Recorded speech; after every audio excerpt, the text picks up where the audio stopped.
Olá,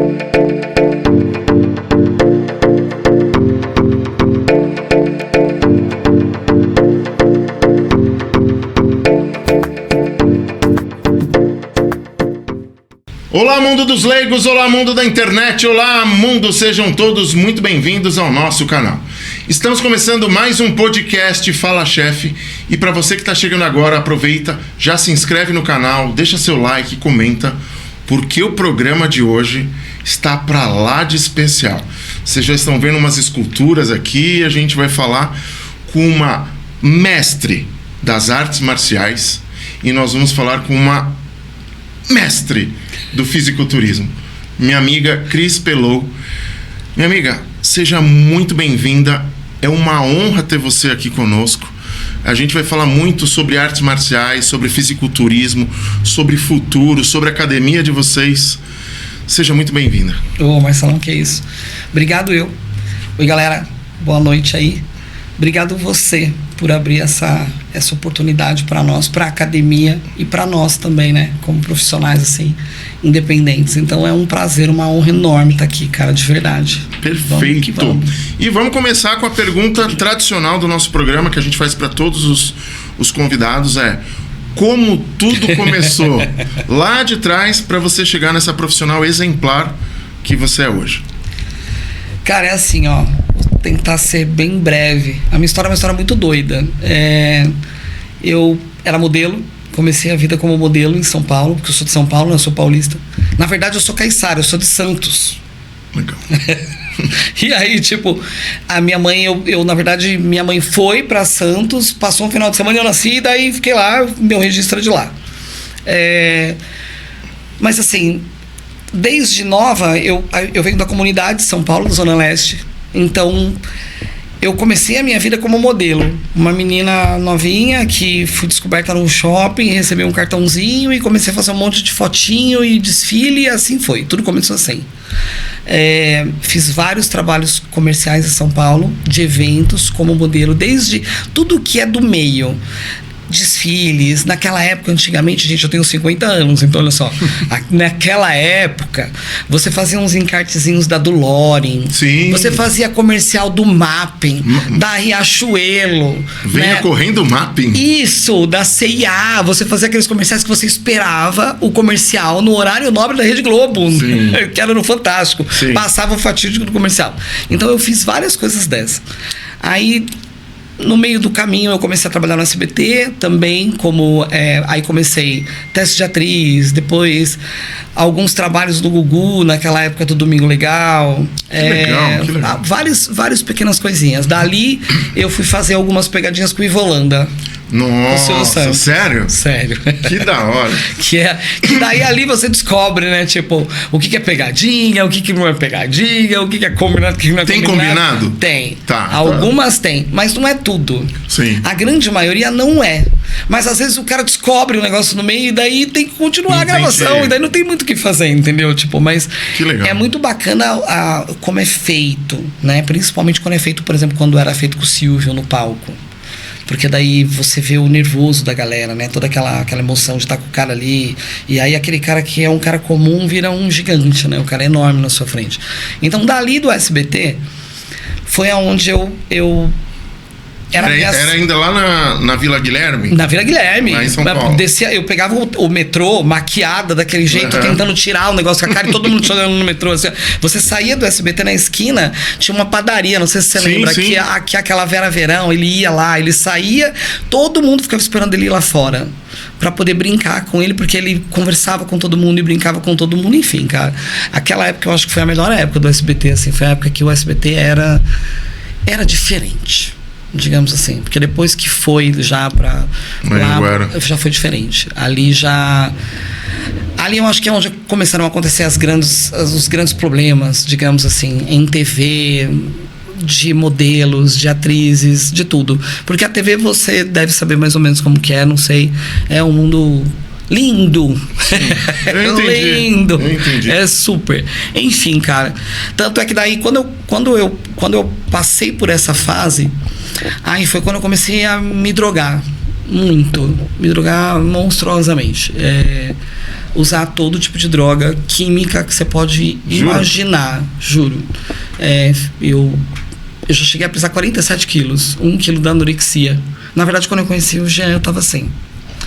Foi o que eu te falei, que a nossa história é uma história muito bonita, porque eu, nesse caminho, Salão do Automóvel, Moto Velocidade, Expo Feiras, a Fenite, que era feira de roupas, por exemplo, eu fazia aquelas... Dentro da Fenite tinha aqueles estandes da DeLorean, que era fechado, só para os grandes empresários e os compradores. Fazia aqueles desfiles de horas, trocando de lingerie, entrando e saindo, entrando e saindo, entrando e saindo. Eu fiz muita coisa. Muita. Fui viajar muito para fora do país para fazer encarte, para fazer postal em Londres, desfile da L'Oréal em Portugal, várias coisas assim diferentes espalhadas. Legal. Aí no meio dessa loucuraiada toda, consegui sair da comunidade e já fui morar já na zona sul de São Paulo, já lá em cima, perto da Paulista, tal. E numa dessas minhas loucuras, porque eu era de verdade extremamente drogada, desde a hora que eu acordava até a hora que eu ia dormir, quando eu dormia. Era próximo do meu aniversário e uma conhecida minha falou assim pra mim que se eu não queria ir pra praia. E eu não podia, porque eu tinha uma blitz da Marlboro pra fazer, então eu não podia ir pra praia. E essa minha amiga conheceu o meu marido, Jean, e ela deu em cima dele, entende? E foi através dela que eu conheci ele. Só que quem deu em cima dele fui eu, não foi ele. Tem toda uma história. Nem vou entrar muito assim, porque é uma história meio assim. Eu dei em cima dele mesmo, de verdade. Aí eu morava lá em cima na Zona Sul, levei ele pra lá, pro apartamento. Nós não namoramos, nós não tivemos um namoro. Tipo, vocês se conheceram isso. Não. Então você imagina, ele é um professor de artes marciais que andava de chinelo em São Paulo. Saía da academia e tava de chinelo. Você já viu ele estar de chinelo? Sim. Ele só vai de tênis quando ele tem que subir a pé. Aí ele põe tênis, porque senão ele vai andar de chinelo. No podcast dele, a gente soube que ele andou de chinelo em Las Vegas. Em Las Vegas. Aquele frio. Então, e o cara de São chinelo. Paulo, Não, como se ele estivesse na praia. Posso falar, você via as pessoas olhando pra ele assim, ninguém entendia nada. Eu acho que achava que ele era dali do lugar, porque ele não tinha frio. Enfim, de chinelão, achando que ele tava o máximo. Teve um dia até que eu brinquei com ele, falei pra ele assim, amor, olha só, a gente ia no mercado, eu acho, no mesmo dia, eu falei pra ele assim, você pode colocar um tênis? Aí ele olhou pra mim assim, não, mas a gente vai ali no mercado. Eu falei assim, olha só, você tá em São Paulo, perto da Paulista. Eu falei assim, não pode dar assim. Eu morei no Paraíso. Pelo amor de Deus, cara. Eu falei assim, não dá. Eu falei assim, eu preciso. Daí ele olhava assim pra mim, contrariado. Bem contrariado, porque ele é ogrão, né? Bem contrariado, ele colocava o chinelo. Mas ele tinha uma sorte que o chinelo dele sempre estourava. Você não tá entendendo. Assim, até hoje o chinelo dele estoura. E ele estoura e daí ele faz o quê? Ele anda descalço. Como se ele estivesse na praia, como se ele fosse Jesus. É incrível, cara. É incrível. Até hoje é assim. 50 anos é assim. Bem, enfim. Ali, nós não namoramos. A gente ficou junto esse final de semana aí. E quando eu fui levar ele embora, ele morava numa república. E a menina não tinha pago. E tava todo mundo pra fora. Com as coisas, tudo do lado de fora. E aí eu tinha meu apartamento, daí eu olhei pra ele e falei assim, você tem lugar pra ficar? E aí ele olhou pra mim e falou assim pra mim, não, vou pra academia, tal, não sei o que. Eu falei, então é o seguinte, fica lá. Aí até você se ajeitar, tal. E isso tem 26 anos, porque logo depois 7, 8 anos que a gente ficou junto, foi quando a gente casou, quando eu fiquei grávida do Enzo. Que legal. Então assim, começou aí. Por quê? Porque quando ele descobriu que eu era uma drogada, foi numa volta de um trabalho desse, noturno da Marlboro, numa blitz que a gente fazia com aquelas malas gigantescas. E quando eu voltei pra casa, eu não conseguia olhar pra ele. Eu tinha cheirado, sei lá, eu ganhava muita grana nessa época e eu gastava como se hoje fosse R$500 por noite em pó. Gastava mesmo. Caraca, cheirava desde a hora que eu acordava até a hora que eu ia dormir, fora as outras drogas. Nada que fosse bom. Eu fazia parte do clube do whisky, então eu tinha as minhas garrafas de whisky. Eu bebia whisky cowboy. Nossa, assim, direto e reto. E aí ele, nesse dia, quando eu cheguei em casa, ele olhou pra mim e ele falou assim pra mim que ele não tava acreditando que eu tava daquele jeito e tal. E aí ele me acalmou, eu fui tomar banho. Na verdade, eu não conseguia olhar para ele. Eu não conseguia ter essa... Eu lembro disso nitidamente hoje. E beleza, passou. Aí tinha ação no outro dia. Só que daí ele resolveu que ele ia fazer uma faxina na casa. E ele ia fazer uma faxina, um almoço, porque ele queria comer, né? Sim. Só que na minha geladeira não tinha nada, só tinha comida congelada. E Coca-Cola, e alcaparras e atum. Era o que tinha em casa. O fogão tinha plástico ainda, nunca tinha tirado os plásticos do fogão. Enfim. E ele foi limpar a casa, ele foi comprar as coisas para fazer feijão, enfim. E ele foi limpar a casa. Eu escondia, porque a minha mãe às vezes dava uma incerta no apartamento. Então eu tinha... Você vai lembrar, lembra aqueles abajur que era compridão assim, ó? Que fazia aqueles negócios grandes assim? Então eu escondia muita coisa ali dentro. Escondia, e ele foi fuçando nas coisas. E quando eu cheguei em casa, ele tava... limpando, né? Ele foi limpando. E quando eu cheguei em casa, ele tava com um tupperware na mão gigantesca. Ele olhou pra mim e falou assim, cara, eu não consigo conviver com isso. Tipo, o que é tudo isso e tal?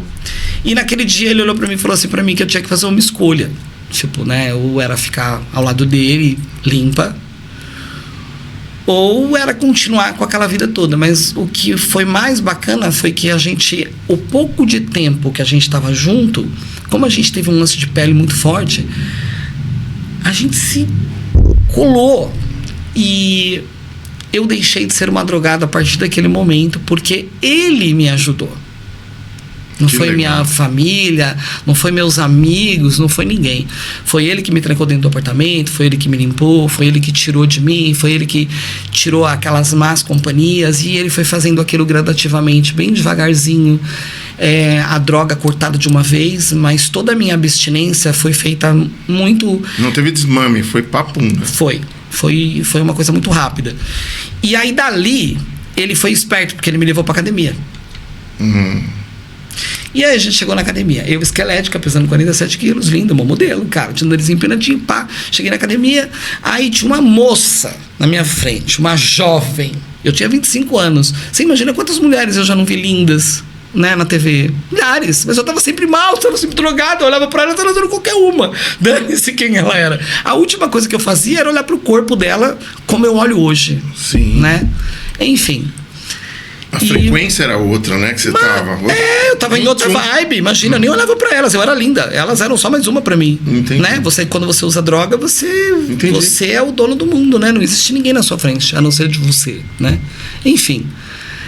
Eu olhei pra ele assim, a menina tinha umas coxas, ela tava bronzeada, ela tava de shorts. Eu olhei pra ele assim e falei, caramba, você mentiu pra mim. Aí ele falou assim, eu menti pra você. Eu falei, você gosta de osso, né? Aí ele deu uma risada assim dele, que eu falei assim, você gosta dessas mulheres assim, fortes desse jeito, né? Eu falei, olha pra mim, olha como eu sou, né? É o meu, eu acho, olha lá, é o meu maluco. Não tem problema. Presta atenção, desculpa aí, gente. Segue em frente. E aí ele deu risada e daí ele falou assim pra mim, você consegue. Eu tenho certeza que você consegue. E assim eu comecei a treinar musculação. Com 47 quilos, há 24 anos, há 25 anos atrás, porque a gente vai fazer 26 a 25 anos atrás. Eu peguei um amor pelaquilo tão grande que eu comecei a competir naquele Garota Saúde. Eu conheci a madrinha do Enzo, que não era a madrinha do Enzo até essa época, e aí eu comecei a competir naquela Garota Saúde de Santos, que daí depois ele veio para São Paulo e foi o primeiro que eu comecei a competir. E aí vem como eu entrei na luta. Então eu comecei a ficar limpa, comecei a engordar, comecei a ficar com um corpo escultural e comecei a participar desses campeonatos. Só que eu precisava fazer um bendito de um aeróbico. Você gosta de uma esteirinha? Uma bikezinha, talvez. Eu não gosto daquele aeróbico, cara. Aquilo é parado, né? Você fica ali parado, andando naquele negócio, cara. Que negócio chato que é aquilo. E aí ela não saía do lugar, e daí eu sou mais dinâmica, né? Eu gosto de uma coisa, eu sou agitado demais. E daí ela olhou pra mim assim e falou assim, daí ele lá, dando aula de luta, fazendo a luta. Daí ela olha pra mim e fala assim, olha, Cris, tenho duas opções pra você. Ou você sai correndo, ou você sobe e vai fazer luta com seu marido, cara. Porque é o que eu posso fazer por você, você tem que escolher. E aí vou eu lá fazer a luta. Só que eu não sentava desse jeito que eu tô aqui agora, né? Eu era toda...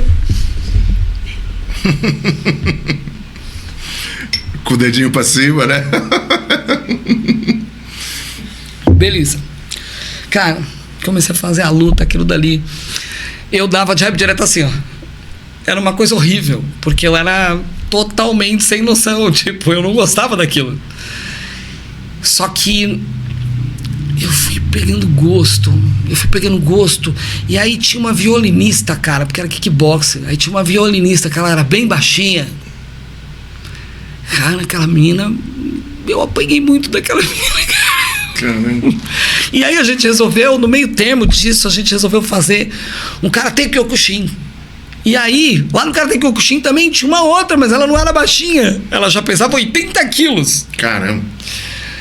Eu acho, todo lugar que eu entrei, assim, de luta, eu acho que eu sempre tive alguma coisinha com alguma menina que era da academia já.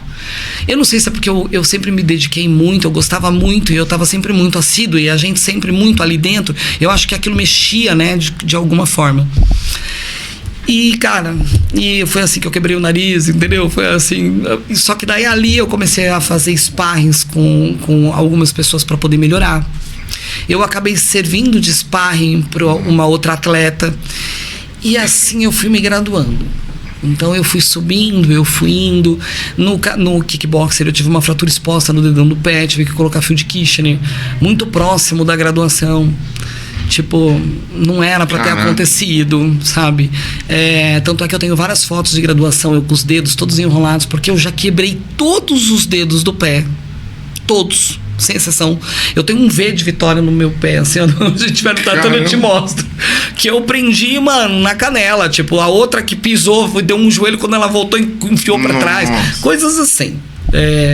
De professora mesmo, né? De coisas que você mesmo faz. É você que se machuca, não é ninguém. Você tá fazendo agora. Você pode dizer isso. Eu já quebrei esse dedo. É o vacilo que a gente dá. Até o profissional, ele vacila às vezes. É o vacilo. A luta, a arte marcial, você não pode vacilar. Exato. Você tem que estar ligado, o tempo todo ligado ali. Afinal de contas, você está aprendendo uma coisa. Então você tem que estar 100% focado. Mas às vezes você dá uma desligadinha e naquela desligadinha as coisas acontecem. E abrindo só um parênteses rapidinho, eu achei interessantíssimo aquela placa que vocês têm sobre o machucar e o comportamento do outro atleta para não rir, satirizar, debochar. Claro. Cara, aquilo ali eu achei sensacional. Você concorda comigo? Ó, você é um cara que grava, você tem o seu podcast, não tem? Sim. Você vai lá. Aí eu pego um praticante que também gosta muito, mas eu coloco aquele praticante que é um cara um pouco mais agitado, e o cara vai lá e te acerta um jab no seu rosto. Você vai fazer um podcast como? Exato. Se você tá curioso, você é atleta? Não, você não é um atleta. Você é um praticante. Você tá ali para aprender. Então, eu preciso do seu corpo para evoluir. Você precisa de mim para evoluir. Sim. Entende? Então, o que eu vou fazer? Eu vou bater em você hoje, amanhã eu vou evoluir com quem? Com o saco? O saco, ele te ensina. É ele que começa a te ensinar. Mas eu preciso do seu corpo para mim saber onde bater. Entendi. Entende? Eu preciso que você me respeite. Dentro do tatame não importa quem você é, não importa o carro que você tem, não importa se você é preto, amarelo, azul ou branco. Você concorda comigo que você chega lá, não sei como você chega? Se você chegou a pé, de bicicleta, rolando? Exatamente. Eu não sei como você chegou. O importante pra mim é você estar ali dentro e você ter empatia com todos. Tanto é que ali o ambiente lá é incrível. Não se distingue todo mundo. Todo o ambiente de luta, de arte marcial de verdade, ele tem essa coisa. Por isso, o respeito, a família. Tem lugares que você vai, mas tem aquele lugar, ele é mais agressivo. Mas é porque às vezes tem mais lutador. Então daí você vai lá naquele dia esquisito e aquele dia tá fervendo e daí acontece alguma coisa, daí você tem aquela imagem. Porque até hoje as pessoas têm uma imagem da luta diferente. Eu escuto assim, muitas mulheres, mas eu não vou fazer luta porque eu vou me machucar. Por que você vai se machucar? Porque eu fui fazer luta não sei na onde, daí o cara já começou e me deu um jabão, e daí o outro, a menina foi lá e me deu um chutão. Lá não é assim. Você precisa aprender primeiro, para depois a gente colocar aquilo em prática. Você não adianta, aqui tem muitas academias, não só aqui, mas no Brasil todo, tem muita academia que o cara vai fazer uma aula inicial e o cara já bota uma luva na mão dele, bota uma luva na mão do outro, vamos lá, jab direto é isso, bate aí. Cara, são métodos. Por que no karatê você aprende a lutar no karatê como? Você faz um kihonge de 1 hora O Kihonge é movimento parado. E aí o cara bota você não bate no aparador, não. Você não bate no aparador, você faz o Kihonge sozinho. E aí você faz um comitê. Só no corpo. A única coisa que vale no rosto são os chutes. O resto, tudo jab direto, tudo no corpo. Sem proteção, não tem proteção. Você aprende a lutar assim. Entendi. E daí você tá machucando o parceiro? Você tá deixando o parceiro você andar? Não tem nem galeleira, não tem proteção. Você fica forte, eu fico forte. E é assim. A disciplina dentro do mar. É por isso que a gente fala assim, viver a arte marcial. Existem pessoas que treinam a arte marcial, mas elas não entendem o que elas estão fazendo. Existem pessoas que vivem. Nós vivemos a arte marcial como um todo na nossa vida. Disciplina, moral, caráter, respeito, dignidade, honra. É isso que a gente faz. É isso, só que é o que a gente pede para os atletas. Viver isso. Né? Não só falar da boca para fora, mas vivenciar a arte marcial dentro da sua casa, com seus parentes. A viver a arte marcial é só você ser honesto. Seja honesto. Só isso. Mais nada. O resto todo, se você é honesto. Agora, quando a gente fala de caráter é assim: ou você nasce com, ou você nasce sem. Se você nascer com, a tua vida ela vai de uma forma diferente. Você nasceu sem, amigo, desculpa, você nunca vai ter caráter. Exato. Você não vai ter, você engana. Você vai enganando. Até que chega uma hora que a pessoa sabe que você é sem caráter. Aí você muda pra lá, outro, e assim vai. Entendeu? O bacana é você ter uma vida de arte marcial e sair limpo dos lugares por onde você passa. Isso é bacana. Entende? Porque que nem, por exemplo, no meu caso, no caso do meu marido também, do meu amor, é assim, a gente tem o mesmo mestre. É um mestre de kickboxer único. É ele. Um mestre de Muay Thai é ele, é um só. Entende? Se você vai ter uma terceira mestre de Karate Kyokushin, é um mestre só. É o Shihan, é um só. Hoje em dia, a fidelidade não existe mais. As pessoas não têm muito isso, porque elas vão, você tá aqui comigo, daí vem o cara lá da outra equipe, daí o cara vem, Marcelo, pô, cara, tá legal aí? Vamos pra lá, mano. Vem treinar comigo. Vem aqui um dia. Aí você vai lá. Aí você treina lá. Aí a grama do vizinho é sempre mais bonita do que a sua. Você vai lá. Aí vem o cara. Pô, mas lá tem isso. Você olha pro cara. Vai lá. Vai lá. Aí o cara vai. Aí ele vê que não é nada daquilo. Aí ele volta. Então você tem muito isso. Isso é uma coisa. Tanto é que quando a gente vai em reuniões de federações, tudo, o que se fala, bem, se eu receber o atleta da outra equipe, o atleta vier, eu aceito ele ou não? Sabe, a arte marcial lá. Essa ética. Tem, mas não é tudo, não. Não é tudo, não. Porque o Muay Thai, por exemplo, tem 99 mil federações. O kickboxer só tem 2. Então é diferente. Você recebe uma circular do kickboxer, é totalmente diferente de uma circular do Muay Thai. Nós fazemos parte, somos conselheiros da Federação Paulista de Muay Thai, e é o que a gente mais tenta fazer, é manter uma ordem, né? Porque se você for pesquisar aí, você vai ver que a Federação de Muay Thai tem 90 mil, tem 90 e poucas. Como que você trabalha com 90 e poucas federações? Quem que vai tirar respaldo? Quem manda, né? Ninguém. Verdade. Porque uma é o projeto verde, amarelo, azul. A outra é rosa, verde, azul. A outra, quando você chegou na preta, você não é mais preta. Você chegou na preta, você não é mais preta. Aí você tem preta ponta branca vermelha, preta ponta nanana, conclusão, você perdeu sua preta. Entendi. Então a arte marcial, ela hoje, a gente tem um cerco, né, que está se fechando para que mantenha. Com o jiu-jitsu veio muito isso. Você vê como o jiu-jitsu, eles são unidos, né? É verdade. É diferente da luta em pé. A luta em pé, ela não tem essa união que tem no jiu-jitsu, porque o jiu-jitsu tem 2 federações só, 1, 2, não tem outras. Não é 90 mil. Entende? Isso é uma coisa que... E no jiu-jitsu tem aquela, vou chamar do meu jeito, aquela raiz dos Gracies, né? Então, você fala de um nome, associa o outro. Você fala o outro, associa um nome. Isso aí. Né? Você tem muito isso. Então, o que a gente mais preza é assim, é que a arte marcial como um todo, a arte marcial mista, que é o que a gente fala, né? Um pouco de tudo, que as pessoas possam viver isso dentro de casa, viver isso no seu dia a dia. A pandemia veio e mostrou pra nós que toda aquela empatia não existe mais. Exatamente. As pessoas hoje, elas são ruins. Você tá aqui, eu tô na academia, eu tenho um rapaz aqui com síndrome de Down, que uma pessoa que torce para um time aleatório fica enchendo o saco do menino. Exato. Gente, pelo amor de Deus, Exato. Você tem que passar do lado da pessoa e falar, ô, se toca, né? Tipo assim, o menino torce pra um time e você sabe que o menino tem um problema. Sabe coisas que você para às vezes pra pensar assim, você fala, gente, o que tá acontecendo com o ser humano? Exato. Né? Enfim. Sabe o que você me fez lembrar agora? Tem uma menina lá no condomínio, ela tem autismo. Mas assim, ela conversa assim, mas tem as suas limitações. E ela ama eu e a Andréia. Assim, quando ela vê, ela já chama, então não sei o quê. E aí um dia eu cheguei e falei assim, nossa, sua unha tá linda. Ela falou assim, eu fui no manicure lá em São Paulo, conversando.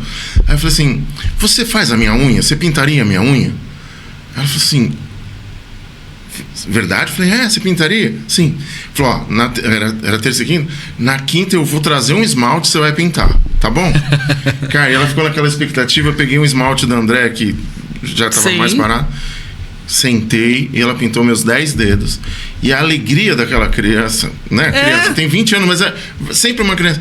E assim, transforma vidas. Depois eu fui lá, tirei, mas a gente dá essa alegria pro contexto, né? É isso. É assim, todos os dias a gente se depara com 90 mil pessoas diferentes de nós. Só que hoje é muito mais fácil você apontar a pessoa do que você ajudar a pessoa. Ou você se mostrar, né? Tipo, não, tô aqui. Beleza. Só que daí, só pra você ter uma noção como são as coisas. Quando você... Na arte marcial, você tem muito o respeito que as pessoas têm pelo mestre, né? Que a gente não gosta muito disso. O mestre... Porque... O mestre é uma palavra muito forte. Mas mestre no dicionário, se a gente for pegar o dicionário, né? O Aurélio, que também está esquecido hoje. Se a gente for pegar o Aurélio, mestre no Aurélio quer dizer o quê? A pessoa que te ensina, que te dá um caminho, que te dá... Então, na verdade, sim, nós somos mestres. Só que eu prefiro que você pegue o que a gente passa de melhor do que você tentar não fazer isso e buscar aquele único momento que você tá mais bravo ou que você tá mais rígido. Você vai ver isso. Tem aula que você tá na aula em si e sempre tem uma piadinha ou um que fala um pouco mais alto, numa aula muito cheia, por exemplo. E você tem que dar aquela carcada, aquele puxão de orelha. Existem pessoas que entendem, mas hoje o mimimi não permite muito isso. Posicionamento da hierarquia. Do tatame. Exato. Entendeu? É assim, é ali que você aprende. É ali que você aprende tudo. Você tá ali, eu tô que nem você começou, você tá começando com um rapaz que você não conhece. Cara, você concorda comigo que aquele cara, ele é a melhor pessoa que você vai ter na sua vida? Porque você vai bater nele todo dia. E ele vai bater em você todo dia. E vocês vão chegar e vocês vão se abraçar. Sem dúvida. E vocês sabem o que acontece no tatame, fica dentro do tatame. Morre ali dentro. Com honra. Sim. Entende? Você não leva aquilo pra denigrir ninguém, né? Você não faz. O Jean, por exemplo, é um cara muito ríspido. Mas ele não é ríspido. Ele tem filosofia, o respeito. Ele tá ali pra te ensinar. Ele mostra um golpe pra você hoje, agora. Você acabou de fazer a aula agora. Você vai embora.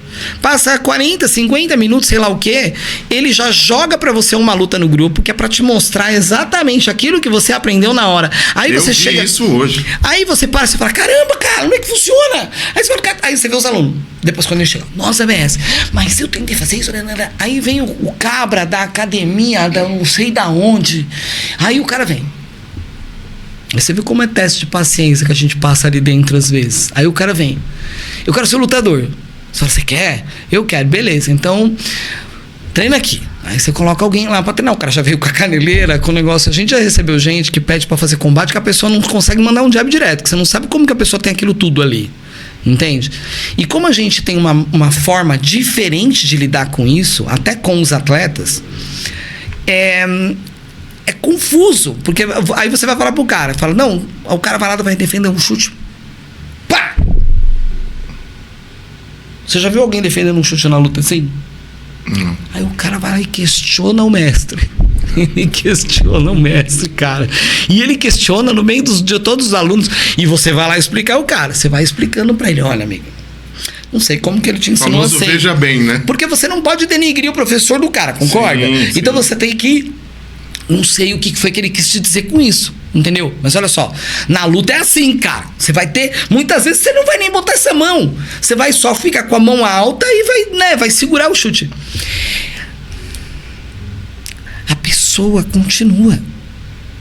Eu tô tirando um exemplo bem idiota, mas a pessoa continua. Até que chega uma hora que você... fala, cara, então vai lá, treinar lá, cara. O que você tá fazendo aqui? O que você tá fazendo aqui, pelo amor de Deus? É assim, toda arte marcial toda tem vários tipos, né? Vários estilos, várias formas de você conduzir uma aula ou de você, né, levar isso. Mas já, por exemplo, ele dá uma aula extraordinariamente técnica. Eu já sou uma mistura, é o técnico com o aeróbico. O Ricardo também é uma mistura, é o técnico com o aeróbico. Se ele for te dar uma aula aeróbica, por exemplo, você não dura 1 hora na aula do Jean, por exemplo. Entendeu? Porque a aula aeróbica dele é uma aula muito forte, voltada para esse atleta, voltada para o condicionamento, mas que qualquer pessoa pode fazer. Entendi. Não é porque você não vai fazer, porque, não, mas é só o atleta que tá fazendo. Não, é voltada para você também. Porque enquanto ele agacha tudo e ele tá pondo a mão no chão, você tá agachando 90 só. É conforme o seu corpo for reagindo, entende? Então, ela é uma... Você vê que a gente fala, quando a gente fala da arte marcial, assim, o olho brilha, porque é tão lindo, cara. É tão bonito você poder, que nem nós fomos na semana passada, na semana do Dia das Mulheres, a gente foi fazer uma palestra, né? Uma palestra demonstrativa de defesa pessoal. E na hora que eu comecei a falar, no fundo da sala tinha uma moça. E essa moça chorou horrores. E eu chamei ela. E ela pediu para demonstrar, para fazer. Ela tinha um corte, porque o cara deu uma como que é o nome? Um cascudo nela, cara. E isso daqui, ela achava que ele tinha feito isso. Não. Ele fez isso, daí o Jean explicou pra ela. Não, porque isso aqui fica duro, cara, quando você faz isso. Ele vira um osso. Ele vira um osso. Cara, ele rasgou a testa dela inteira aqui, assim, ó. E aí, pra ela defender, aí a filha dela entrou no meio. E ele foi lá e ele bateu na menina. A menina já adolescente. Nossa. Ele bateu na menina. E ela, pra defender, pra ele não ir pra cima da filha, ela pegou uma faca que tava lá de cozinha. Ela deu 2 facadas nele. Você imagina você numa empresa grande e uma funcionária aleatória tá lá. Essas mulheres todas começaram a chorar quando ela começou a falar. A arte marcial, ela traz para você a coisa mais bacana, a confiança e a segurança. Hoje em dia, uma mulher também, ela não pode mais fazer arte marcial porque ela quer ou ela não quer. Não virou querer, virou obrigação. Você tem que aprender a se defender. Porque hoje você tem que aprender a se defender de todos. Não é só do homem. É do homem, do parceiro, do namorado, do companheiro, do marido que tá com você há 20 anos, que numa hora qualquer ele chega e ele te bate. Na rua, com pessoas aleatórias, sim, que do nada... Eu não sei aqui em Jundiaí, não sei se vocês viram esses dias aí agora, que o cara tava andando na rua e deu uma paulada numa senhora de 90 anos. Um mendigo lá no centro da cidade. Pesquisa isso aí depois você vê. Ele deu uma paulada na senhora, cara. Isso você vê muito. Então... a arte marcial, ela é tudo, cara. Se todo mundo, se eu pudesse olhar pra você hoje, falar assim pra você... busque algo na sua vida. Busque alguma arte marcial. Não só pra agredir alguém. Não pensa dessa forma. Porque tem muitas pessoas que entram dentro da academia pensando em agredir. E, por exemplo, se você tá na minha academia e eu descubro que você agrediu alguém, você tá fora da minha academia. Entende? Porque não é pra isso. A arte marcial é pra você se defender, imobilizar, travar, chama a polícia e espera. É pra isso. Busque. Você é mulher, tem filha mulher. Você é mulher e tem filha mulher. Tira a tua filha de casa. Ela quer fazer o balé, ela quer fazer escova, leva no balé, na escova, põe ela numa arte marcial. Aí você não vai ter dor de cabeça. Escuta o que eu tô te dizendo. É muito difícil hoje você ver... teve uma época que o lutador era bandido. O lutador era vagabundo, igual o skatista. Exato. Né? Que hoje é uma... Tá nas Olimpíadas, cara. Na minha época, eu tenho encarte que eu fiz foto pra Billabong. Eu sofri um acidente de skate e fui parar debaixo de um ônibus, cara. E a gente era considerado maconheiro, vagabundo, tudo isso. A arte marcial, ela só não é assim porque ela veio lá de fora, né? Então, aquela coisa do Kung Fu, a cultura, porque isso tudo mudou. E é verdade. Quando você é picado, você vê tudo de uma forma diferente. Você passa a não só treinar, você passa a querer levar aquilo para você, para sua casa, para sua família, explicar o quanto aquilo te faz bem. A terapia, não tem pessoas que usam academia para terapia? Tem pessoas que usam arte marcial para terapia. Hoje eu tenho mulheres que me procuram não só para emagrecer. Antigamente elas me procuravam para emagrecer. Eu quero fazer Muay Thai porque eu quero emagrecer. Eu quero fazer boxe porque eu quero emagrecer. Hoje não. Hoje elas me procuram, puta, eu quero fazer boxe, eu quero aprender a me defender, porque a minha amiga, porque eu tava lá na frente do condomínio e a menina foi pega, porque a senhora tava descendo, tipo, sabe, você escuta relatos que antes não eram comuns. Entendi. Então, eu tenho uma gratidão pelo meu amor, assim, por ele não ter me deixado desistir, porque muitas vezes eu quis desistir. Eu era linda, e não que eu não tivesse continuado, mas chegar em casa com aquelas pernas pretas, porque daí eu não treinava só por treinar, eu treinava porque eu queria ser preta. Eu queria ser preta de qualquer jeito, eu queria ser preta. Eu queria estar lá na frente com os pretas, eu não queria estar ali atrás, eu não queria ser mais um, eu queria estar lá, porque os pretas estão tudo lá na frente, você está lá atrás, você é o branquinha. Eu não queria aquilo. Ele já era graduado no jiu-jitsu, né? Ele já tinha toda aquela parte, eu não. Então, pegar a preta, depois descobrir que, mano, que depois que você pega a preta é como se você não tivesse pego nada, começou tudo de novo, zerou o play, cara. Você tem que continuar apanhando. Não. Então, você entende? Sim. É assim, eu continuo sendo mulherzinha, entende? Dentro de mim. As pessoas perguntam pra mim assim, nossa, eu fico imaginando você e o Jean dentro de casa, né? Vocês devem sair na mão. Jamais. Nunca. A gente nem brinca de lutinha. Não tem isso. Sim. Entende? Olha a diferença. Mesmo quando eu sou magrinha, quando eu tô lá perto da competição com 66 quilos, ele com 100. Imagina, ele me pega com uma mão, ele me esmaga com uma mão se ele quiser. Não faz sentido também. Entendeu? Não tem, as pessoas elas têm uma ilusão, sabe? Nossa, vocês brincam de lutinha. É o famoso leigo que quer ter opinião idiota. É uma opinião que não tem nada a ver, gente. Nós somos extraordinariamente. É como a gente fala, se vocês olham pra nós, vocês acham que a gente. Nossa, eles são uns monstros, né? Eles são bravos, eles são. Ao contrário. A gente brinca e fala, o Jean, ele parece um pitbull, mas é tudo mentira. Tudo mentira. É ao contrário. É muito diferente. Então eu agradeço ele demais por ele ter me colocado ali. Por eu, primeiro eu ter conseguido a preta, né, de kickboxer, depois a preta de Muay Thai. A preta de Muay Thai, ela veio nos 100 rounds de combate. 100 rounds. 100 rounds. Foram das 5 horas, 5 horas e 40, mais ou menos, de luta, de combate, com pessoas... Num dia? Na verdade é seguido. Você faz os 100 rounds seguidos, Nós ficamos... Ele fez 3 vezes. Faz 20, descansa 5, mais 20 rounds. Vai fazendo, 20 descansa, 20 descansa. 5 minutos. Isso que, assim, esses 20 rounds nunca são de 2 minutos, porque eles perdem a contagem, então é 1,5, no outro é 2,5. Esses 5 minutos nunca é 5 minutos de descanso, é 2,5, 3, 4. Apoia a luta, então você tira uma só. Vai. Você só tira uma. Quando acaba, a sua mão parece uma mecha. Fica tudo preto. Quando você chega assim no 50º, né? 50, não é isso? 50 rounds, você já tá fazendo tudo meio que por osmose. Vai no automático. Você vai. Você recebeu um chute, você defende, você manda outro. Você não pode parar. Você não pode parar de jeito nenhum. Então, quando eu fiz prazo ponta preta, que foi os 75 rounds. 85 rounds.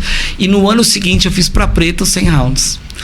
Cara, quando eu voltei pra casa, a gente voltando de Bragança pra cá, a gente teve que parar o carro várias vezes por causa das câimbras. Porque, cara, eu posso falar? É assim, eu não sentia mais as pernas, eu não sentia mais a costela, eu voltei com uma costela trincada, voltei com as pernas pretas, olho roxo.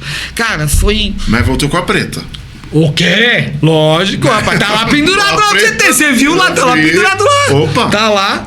Assim, aquilo dali também é um grande orgulho, porque uma mulher de 47 quilos que secava o narizinho toda pá, de repente faz aqueles 100 rounds.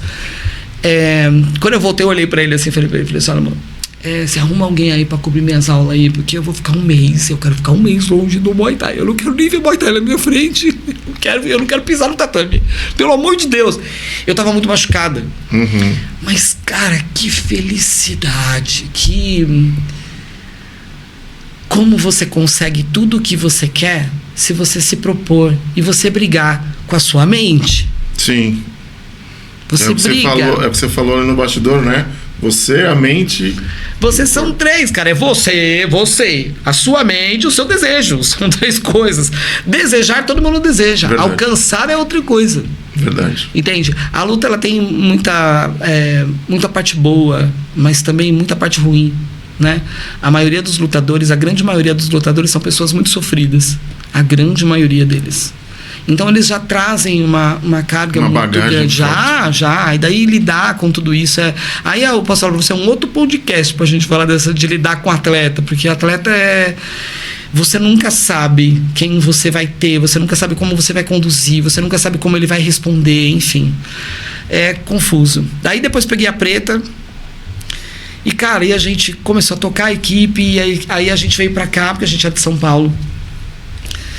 E aí aqui a gente abre um leque, né? Aqui tem a região tem muita pessoa humilde e muito talento espalhado. E aí aqui a gente formou a nossa equipe, e a equipe cresceu, e a gente, graças a Deus, fomos nos melhores eventos de luta. E, cara, aí foi grande.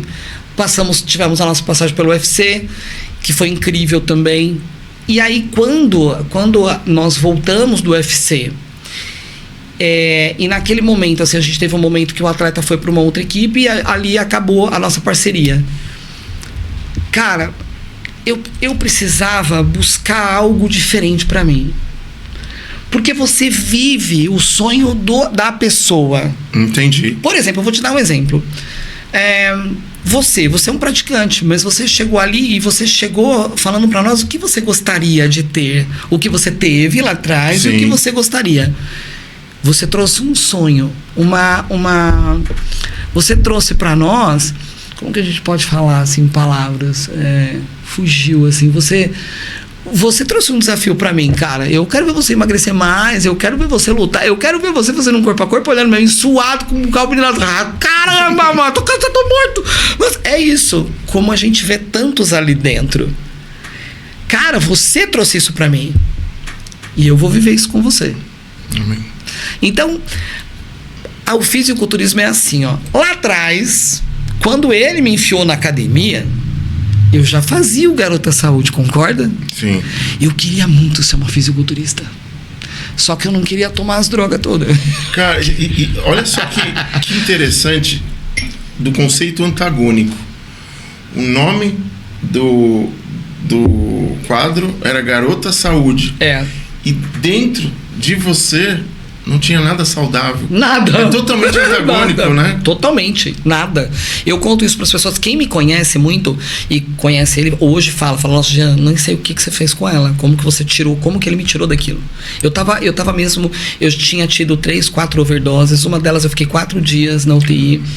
Ele me tirou mesmo, de verdade. Quando eu falo assim, eu falo, Jean me devolveu a vida. Ele me mostrou uma nova forma de viver. E hoje, o que eu mais gosto é de falar para as pessoas. Eu falo, gente, vocês não sabem o que é isso. Você imagina quantas pessoas, quantos maconheiros, quantos drogados não entram dentro do meu tatame. E quando a gente descobre, a gente vai conversar com eles. E eu conto, eu falo, cara, eu sei o que você tá passando, cara, olha só. É duro, é difícil. Diferente do eu imagino. Não, eu sei, cara, eu sei exatamente o que você tá passando. Olha só pra mim, vem comigo, vamos conversar. Não vai ser agora que você vai parar, não vai adiantar só olhar pra mim, falar pra mim. Então, sabe aquela conversa, sabe a diferença da conversa assim, ó?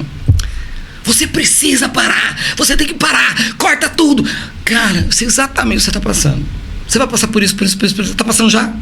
E calma que vai vir mais. Fica tranquilo. A pessoa já olha pra você assim, ela fala, é louca, tipo, cara. E vem. Se eu olhar pra você assim e falar pra você, eu sou igual um drogado. Um dia de cada vez. Eu tô há 18, 19 anos sem fumar cigarro, né? Digamos assim. Eu fumava muito cigarro. Se eu falar pra você que eu não fumo de vez em quando, não pego um cigarro, mas quando? Vamos ver se você nunca vai adivinhar. Quando eu tô com a minha irmã, por exemplo, no Natal. Aí eu vou lá, ela tá com cigarro, eu vou lá, eu pego o cigarro, me dá um cigarro, vai. Aí eu fumo cigarro, ela olha pra mim assim, ela balança a cabeça e fala, que doideira. Eu vou lá e fumo um cigarro. Aí ela olha pra mim, ela é fumante, ela, como que você consegue não pegar um maço de cigarro? Eu falei, porque sou eu. Olha só, a minha vontade, a minha mente e eu. Eu domino a minha vontade e a minha mente. Porque a minha mente faz parte de mim. Exato. Aquele cigarro não pode ser mais forte do que eu. Ele não pode.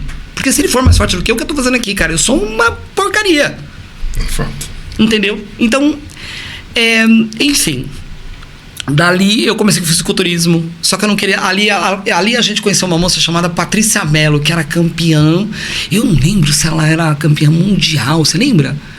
Eu não lembro. Acho que ela era bambam no Brasil. Ela era bambam no Brasil na época. Ela tinha 2 metros de altura. Aquela mulher, quando chegou na academia, ela parou a academia toda, porque ela era do tamanho do Jean, de salto alto. Daí ela me aparece na academia com um topetinho na cabeça preta, assim, com um cabelo liso. Mas a mulher. Isso, o cabelo do Quilo. Mano, a mulher era 2 metros de altura. Cara, a hora que eu olhei pra aquela mulher assim, eu me senti o cocô do cavalo do bandido. Eu olhei assim, falei, cara. Eu olhei assim, falei, nossa.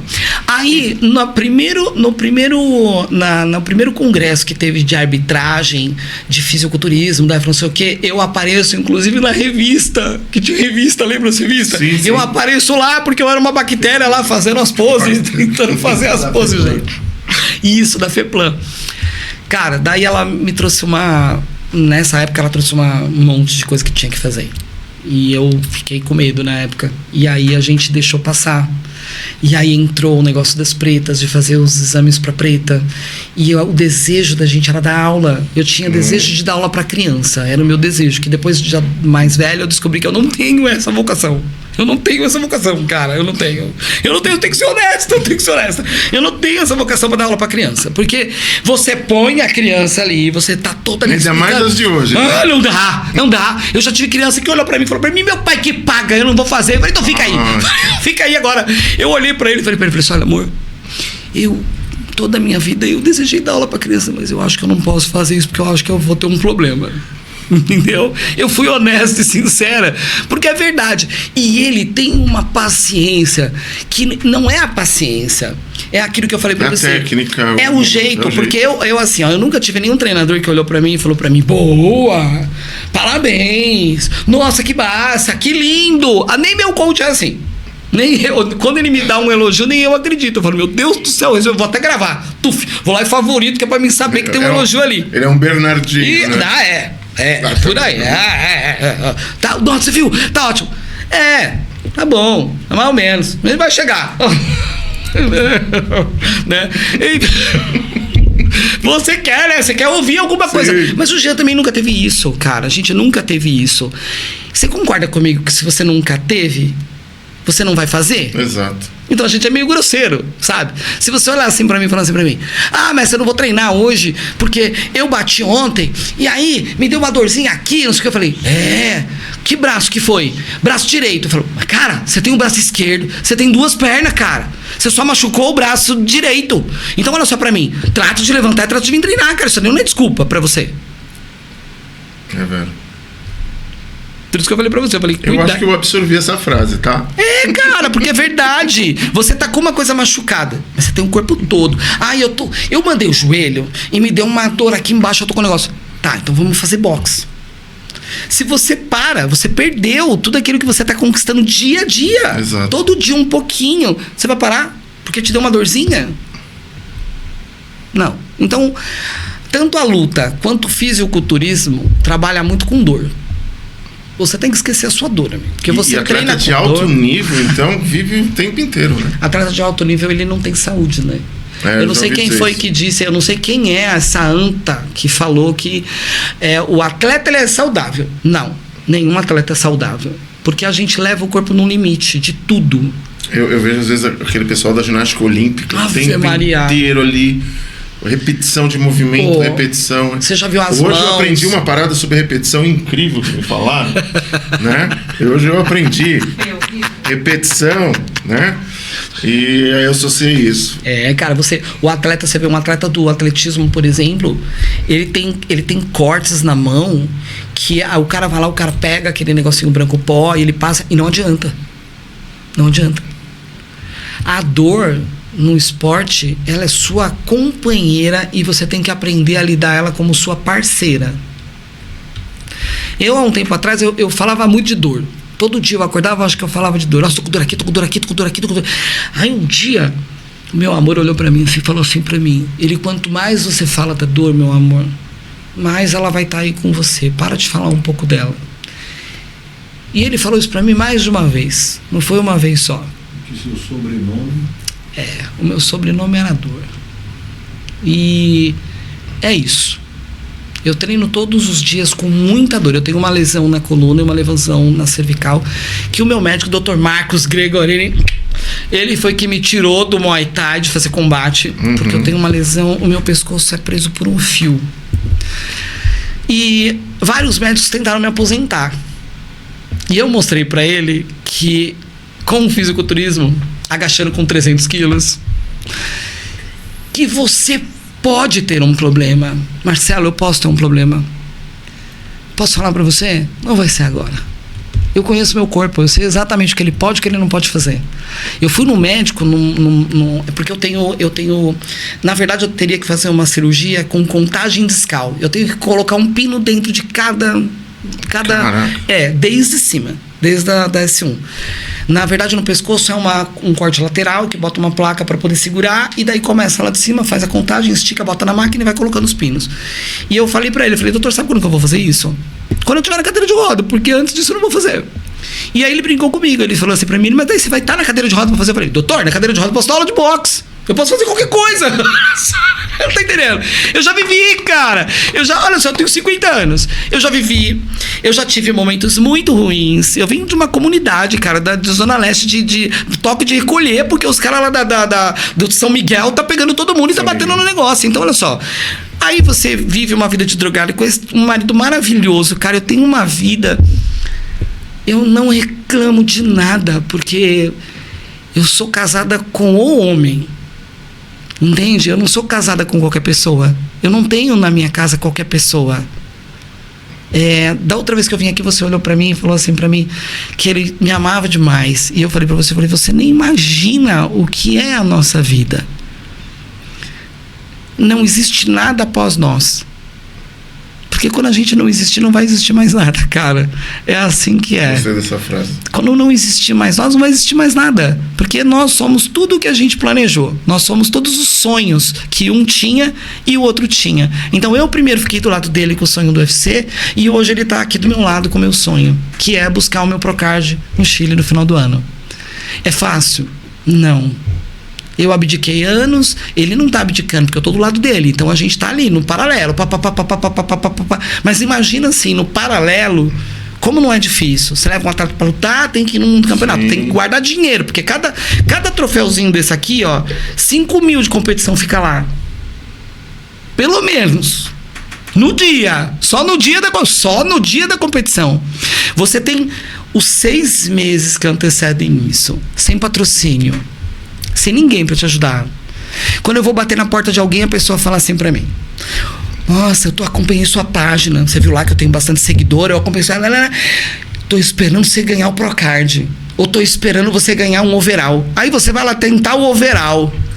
Aí participa você e uma menina que é 2 vezes mais alta que você e 2 vezes mais forte que você. Mas ela é fulana de tal, ela veio da equipe de tal, ela tá no lugar de tal e ela vai levar porque ela é tal. Você tem uma preparação muito forte para tudo isso aqui. Tipo, é um ano muito difícil. Agora você vê, eu não sei se você joga fotinhos, essas coisas, mas assim, por exemplo, agora você vai ver que na foto, todas as fotos de fisiculturismo eu tô bem magra, eu tô seca. E agora eu já tô 10 quilos acima do meu peso padrão de competição. E eu ainda vou engordar mais 10. Então, eu olho pra mim hoje... Por quê? Vamos emendar no assunto. Como que é o procedimento, né? Vou falar do meu jeito. O procedimento para uma competição, o tempo... chega um determinado momento, você tem que secar demais, tem hidratação. Conta mais ou menos essa etapa. É assim, você começa, por exemplo, no meu caso, eu tô fazendo um booking agora. Tá. Vou entrar no booking primeiro para poder entender.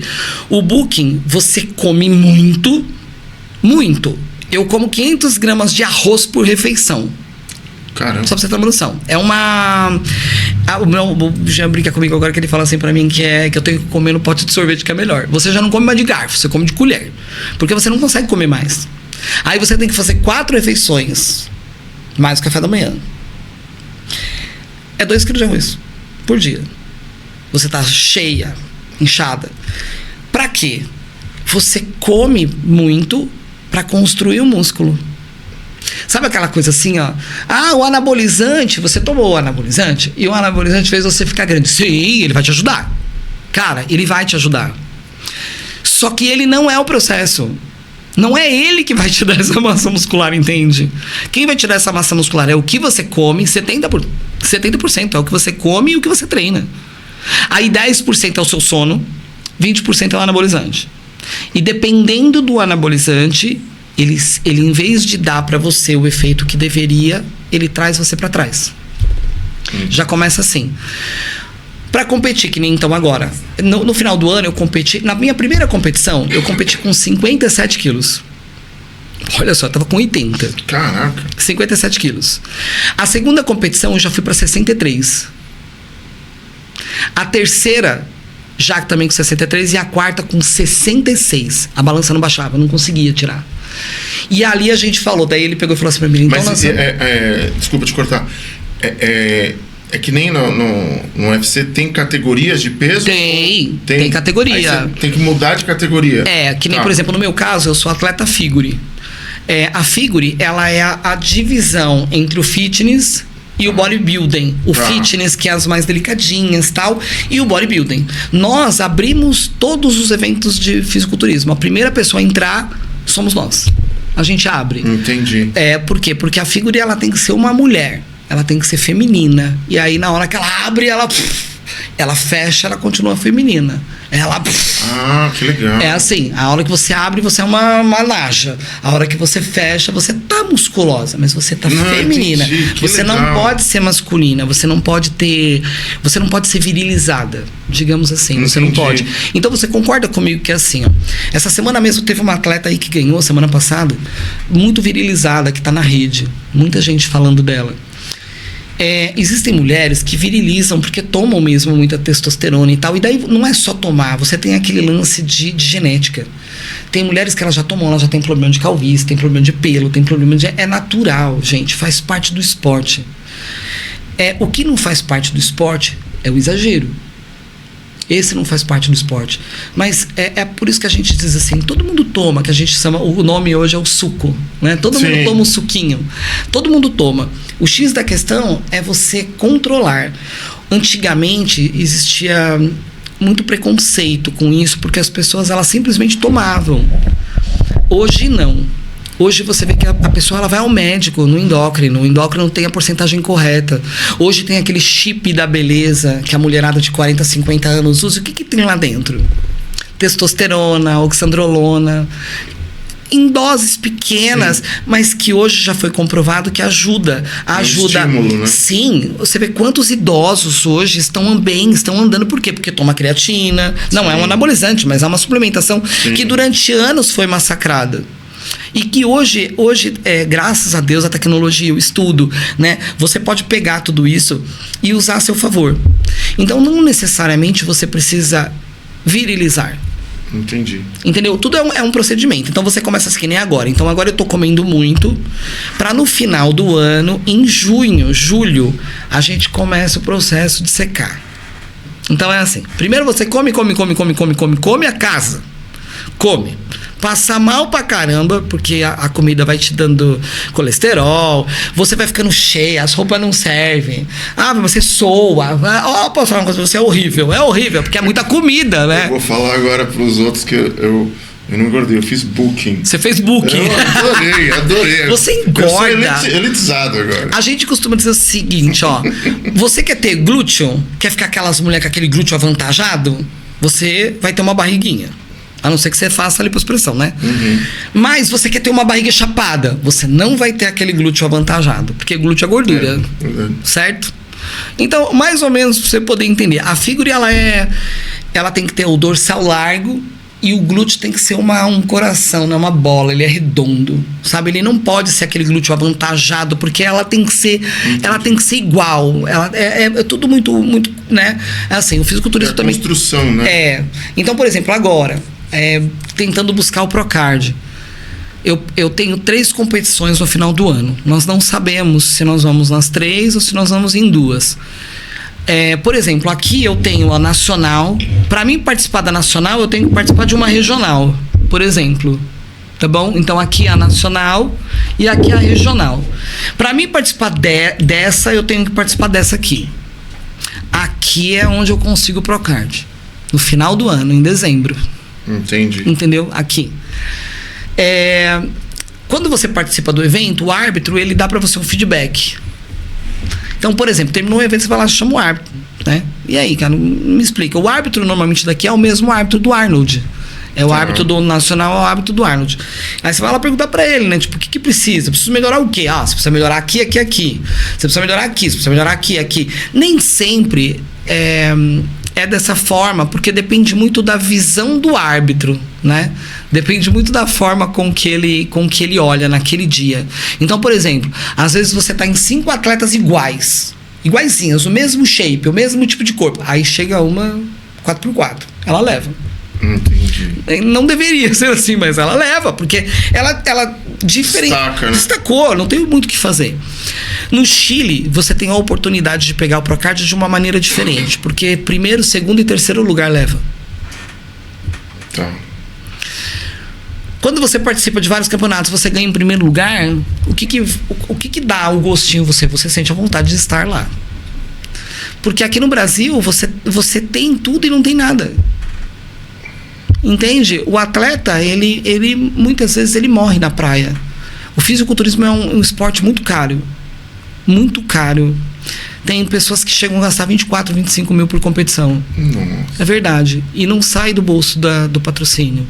Eu, por exemplo, toda vez que eu vou buscar patrocínio, eu escuto assim. Eu já escutei isso da FTW. Não vou, a gente não tem problema com nomes, porque eles é natural. Isso é uma coisa natural. E eu levo isso como natural porque é real. Você começa a participar de um evento desse, é muito difícil você sair dos 85 quilos para os 66. Cara, você tem que fazer 2 aeróbicos por dia muito forte. Fora o seu treino todo, fora você comer pouco, você ainda tem que treinar forte e você ainda tem que fazer o aeróbico de 2 horas por dia. Chega uma hora que teu corpo ele não quer mais, porque você tem que continuar pegando o mesmo peso. Então eu agacho com 300 quilos hoje, eu vou ter que continuar agachando com 300 quilos quando eu tiver com 66 quilos. E como você faz isso comendo 60 gramas de carboidrato? Agora eu tô comendo 500. No final, é 60 gramas. Na última semana, por exemplo, que é a mais legal, é assim, a última semana não chega. Chega a semana após, mas a última semana nunca chega. Ela nunca chega, cara. É a semana da hiperidratação. Segunda-feira, 5 litros de água. Terça-feira, 6. Quarta-feira... Não, segunda, 5. Terça-feira, 7. Quarta-feira, 8. Quinta-feira, 10. Sexta-feira é o dia da pesagem. É o dia que você vai lá fazer a inscrição e pesar, porque sábado é o evento. Você imagina, você tomou 10 litros de água, cara, na quinta. Na sexta-feira você vai lá e toma meio litro de água. Nossa. De uma forma, vou usar essa palavra, é agressivo, né? Não. Aí se você não chegar do jeito que quer, tem que entrar o diurético. Entendi. E aí a gente descobriu, eu e meu coach, que eu fico muito bem sem a água. Meu corpo chupa mais rápido. E você tem aquele lance da tinta também. Por exemplo... Assim, a desidratação é para parecer os músculos mais definidos. O intuito é esse. A hiperidratação, ela faz assim, ela incha você, ela hidrata tudo. Tá. E aí depois ele vai tirando. Tira tudo. Conclusão, você não hiperidratou? Você tirou toda a toxina, você tá fazendo xixi o dia inteiro. Entendi. Tá tudo hidratado, tudo limpo. Aí ele vai lá e começa a puxar. Tira a água, você vai perdendo. Aí entra a outra parte, que é a parte da comida também. Então você tá 0 carboidrato, bem dizer, 60, 50. Aí você tem as comidas refeed que a gente fala. É o momento mais desejado. É na sexta-feira, quando você volta e você fala, ele vai te dar uma marmita. Ele vai falar pra você que você vai comer. E aí ele pega e ele fala pra você, vai lá, 80 gramas de arroz com uva passa e, mano, e frango. Cara, que delícia, cara. Você nunca na sua vida você vai comer um arroz sem sal, porque o arroz não tem sal, o frango também não tem sal. Cara, é a comida mais gostosa que você já comeu. Porque eu tô passando 6 meses comendo arroz, frango e abobrinha e alface. Aí você vai falar assim pra mim, você comeu outra coisa? Não. Você almoça isso. Você toma café da tarde, enquanto todo mundo tá comendo pãozinho, bolinho e cafezinho, você tá comendo o arroz, a abobrinha e o frango. A janta, arroz, frango e salada. Salada verde, sem tempero. Só a quantidade de salzinho lá que você tem por dia, porque você tem uma quantidade de sal por dia. Você consegue entender que não é tão simples? Cara, o fisiculturismo é uma coisa muito doida quando a pessoa tá ali dentro. Aí você é mulher. Eu tô com 50 anos, eu tô na menopausa, meu amigo. Eu quero comer um docinho, só um docinho. Pelo amor de Deus, cara, um chocolatezinho, uma balinha. Talvez uma gelatina? 0. Aí o seu coach fala pra você: 0. É 0 pra você. Sem gelatina não tem nada. É 0. É 0. Cara, um dia eu entrei nessa padaria aqui na... não é Pandora. Como que é o nome dessa? Oca. Como que é o nome dessa padaria aqui? Da esquina, da frente da... Cara, eu entrei nessa padaria. Tava 2 semanas a competição, 3. 2 semanas a competição. Fui entrar pra comprar pão. Falei, não, eu sou forte. Vou entrar na padaria. Eu que mando. Eu que mando. Sou eu domino. Cara, ó, eu conto essa história pra todo mundo. Eu saí da padaria e contei essa história pra todo mundo. Eu vou contar pra vocês agora, porque todo mundo que me conhece já sabe a história. Cara, entrei na padaria. Aquele cheiro, tava tendo aquele negócio, aquele café da manhã, da tarde, café da tarde lá. Cara, eu parei no balcão. Assim, me deu até um negócio agora. Eu parei no balcão assim, ó. Eu não suporto Carolina. Que coisa horrorosa que é aquilo. Eu não suporto aquilo. Cara, a mocinha tinha colocado a Carolina. Eu comecei a olhar pra ela assim, eu tava de perto assim, ó. Chamando ela de Carol já. Você não tá entendendo? Não fui eu não, era ela. Ela tinha olho, cara. E ela falava assim pra mim: vem, ninguém vai saber, come uma só. Vem, me pega. Ô, Marcelo, eu tô falando, eu vou olhar dentro dos seus olhos, cara, não tô mentindo. Juro pra você. Ó, eu caí na porta da padaria. Pode perguntar lá que ela vai te falar, porque ela me conhece, ela sempre dá risada quando eu vou lá, porque ela lembra de mim. Eu caí na porta da padaria. Eu deixei meu cartão de crédito lá, eu falei pra ela: cobra aí, mano, cobra aí. Você me pede assim, eu te dou a senha aqui, eu não vou entrar mais aí. Eu fiquei do lado de fora dessa padaria rindo comigo mesma. Porque o negócio, eu tive uma alucinação. Eu tive uma alucinação. Eu cheguei em casa, olhei pra ele, tava babando, tipo, cara. E eu não posso, como eu tava chorando, eu fiquei desesperada, cara. Eu falei, aí eu entrei, sentei comigo mesma. E eu comecei a conversar comigo. Eu falei: você tá louca? Você tá até agora fazendo isso, eu tô maluco. E agora você vai resolver comer uma Carolina? Não, você não vai, sua lazarenta. Você não vai. Eu quero comer um docinho. Olha, foi a minha primeira competição, foi essa. Depois hoje eu já tenho um controle mental. Legal. Mas você vê resultado, né, na verdade. Depois você vê o resultado. E você olha pra você e você fala assim: eu achei que eu ia precisar de uma lipo. Por isso que às vezes quando elas falam comigo, elas falam assim: Cris, eu queria tanto fazer uma lipo, tirar aqui, não sei o que. Eu falo: pra que você vai fazer isso? É só você fazer um déficit calórico, um pouquinho, e treinar que passa. E aí... Só tô espreguiçando aqui hoje. E eu tenho clientes minhas que eu provo isso.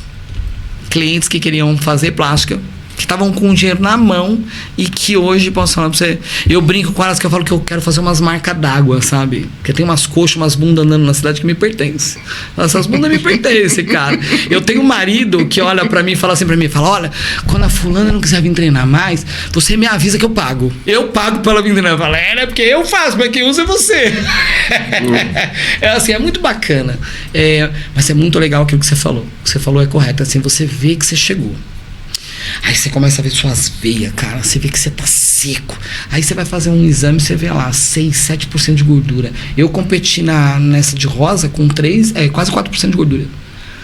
Eu parecia um salmão fatiado mesmo. Você olhava pra mim, era só pele e músculo. Pele e músculo, o corpo todo. E tem um lance legal que eles fazem, que nem, por exemplo, você tá comendo bem pouco, né? Aí você chega de manhã pra fazer a pintura, você tá seco de músculo. Depois eu te mostro uma foto pra você ver. Você tá seco, a pele tá reta. Você tá todo definhado. Aí ele vai lá e começa a colocar pra você as marmitas da competição. Cara, quando chega a tarde, você tá parecendo uma tartaruga, cheio de gomo. É os gomos tudo estourado pra fora. Sabe? É muito legal. É muito legal. E aí depois do processo... o óleo é para ele destacar o músculo. Ali é uma tinta, é a Proatan, que a gente chama. É uma tinta que você paga para fazer. Os campeonatos, tanto é que é proibido você fazer outra tinta. Então, se você chegar pintado, você tem que chegar pintado. Você não pode nem trazer sua tinta para pintar lá. O que é legal da Proatan é que, assim, ela enfatiza a musculatura.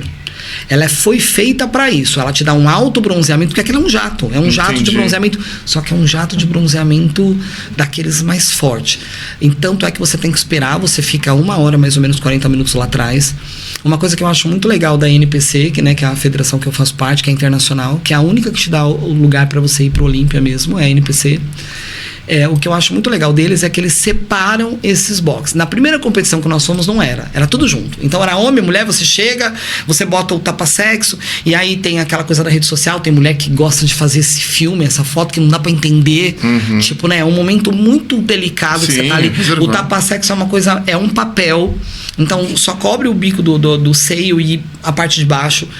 E agora eles separaram. Então, tipo assim, as meninas ficam no horário das meninas. Então você fica lá atrás, tá, beleza. E os meninos junto com eles. Porque é muito ruim, cara. Você ficar andando. Nossa, e você tem que esperar aquilo dali secar pra você poder colocar o seu biquíni. E assim, só um paralelo, uma analogia. A gente vai falar um pouquinho das joias, dos vestimentos, né, pra competição. Eu não quis pegar, eu pedi pra minha esposa colocar ali, porque é um respeito que tem que ter, é uma parada. É delicado, assim, pra mulher estar ali junto com outro homem, é um negócio complicado, né? Cara, no primeiro dia que a gente chegou, tanto eu quanto ele, nós já conversamos sobre isso, e eu imagino ele como homem, como não deve ser difícil pra ele. De verdade, cara, porque a mulher dele tá ali, tá pelada, nua. Ela tá ali. Aí a gente chegou, o meu filho falou assim, porra, mãe, desculpa a palavra, pô, mãe, o cara passou com aquele toquinha no bingo lá, o dele com aquela bunda. Eu falei, pô, mãe, o cara tá do meu lado. Cara, a hora que a gente chegou, você imagina, a primeira vez que eu chego na competição, chego 6 horas da manhã pra pintar, tem um monte de homem pelado, cara. Eu olhei assim pra baixo, olhei pra ele assim, ele fechou, ele olhou pra mim, olhei pra baixo, falei, olha, mas fica tranquilo, não vou ficar aqui. Cara, foi horrível, posso falar pra você? Imagina. Hoje já não. Hoje, né, você já tem mais aquela segurança, você vai pintar, já fica lá escondidinha no canto, espera secar, volta com o seu roupãozinho, bota o roupãozinho, passa, caminha, depois vai lá, já põe um biquíni. A pintura, ela é uma das coisas mais importantes, porque é ela que dá esse toque no seu músculo. Entendi. E eu não sei se você já ouviu falar que, assim, que tem aquele problema... Na competição, você tem a manipulação do sódio e do açúcar durante a manipulação, durante a competição. Você vê que eles mostram os bastidores com a galera comendo cookies, hambúrguer e tal. O meu coach, ele é muito chato com isso. Então, na verdade, você só come a marmita de arroz e frango, que é pra não sujar isso, pra você não subir barriguda, sabe? Entendi. Então, ele gosta que você fique deitada. Quanto mais tempo você ficar deitada, melhor, porque não estufa o abdômen.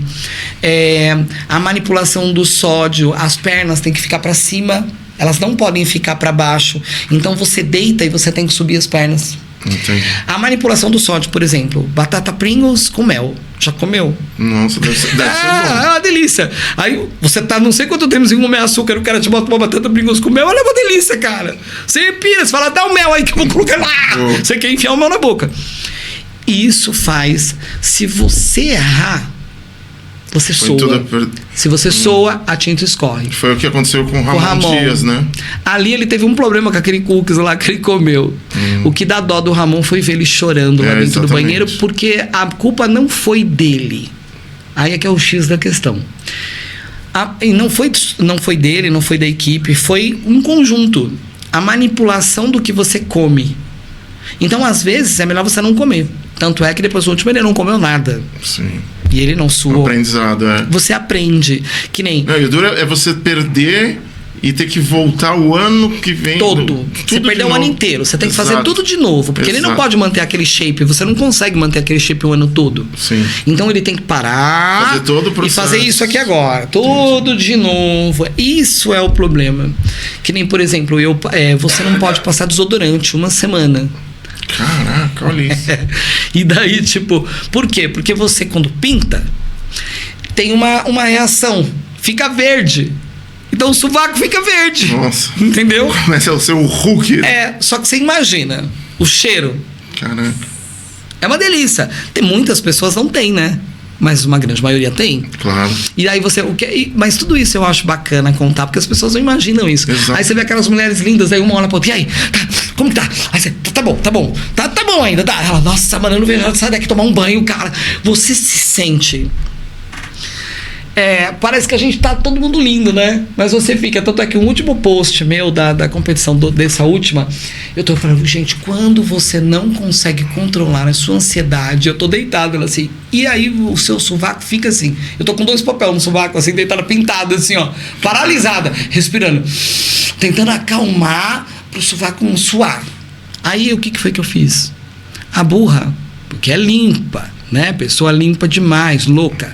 Fui lá, passei o mês inteiro passando lencinho umedecido no sovaco. Tá tranquilo, tem nada. Não dá problema com a tinta, né? O lencinho umedecido tem o quê? Álcool, não sei o quê, de cheirinho. É a mesma coisa que eu tinha passado no desodorante. São coisas que você aprende. Entendeu? É o que eu falo normalmente, né?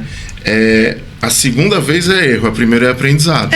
Lógico que é. Aí depois o meu coach ainda olha pra mim e fala, cara, ainda bem que a gente tirou a água, porque daí não produziu muita água. Entendi. Então ele só deu uma suotinha de leve, entende? Só uma coisinha de leve, não suou, né? Não fez aquela coisa toda. E aí agora eu já sei que esse ano, por exemplo, já não vai ser assim. Eu vou ficar só uma semana sem passar desodorante no sovaco e não vou passar lenço umedecido nenhum. Eu vou levar o meu sabonete. Vou lavar com sabonete. Sabão de coco, talvez, né? Que não tem cheiro, sei lá. Alguma coisa dessa, assim. Mas é muito bacana, cara. É surreal você ver como as pessoas não entendem muito. E elas falam, e elas ainda têm coragem de dizer que isso não é um esporte. Mas deixa eles falarem. Muita gente fala isso. Fala que o fisiculturismo não é um esporte. E as pessoas não sabem o tempo que você passa dentro de uma academia treinando para você poder chegar no corpo desse jeito. E esse corpo só dura a competição. Entendeu? Então, tipo assim, depois da competição passar uma semana, 2, aquele shape já não tá mais daquele jeito. Por isso que é bom ter a imagem do as conquista, bonequinhas, né? Olha só, as bonequinhas que são lindas. E a gente tá chegando ao final do programa, mas essa parte eu acho que é interessante porque eu vi você conversando com a Andréa nos bastidores. A parte de biquíni, né? Que fala? As joias. Eu ouvi assim por cima valores absurdos e pela teoria de mulheres, mas em competições não se repete, né? Não. Como é que é o processo de usar, o porquê que tem que usar, como que é esse passo a passo, vamos dizer assim?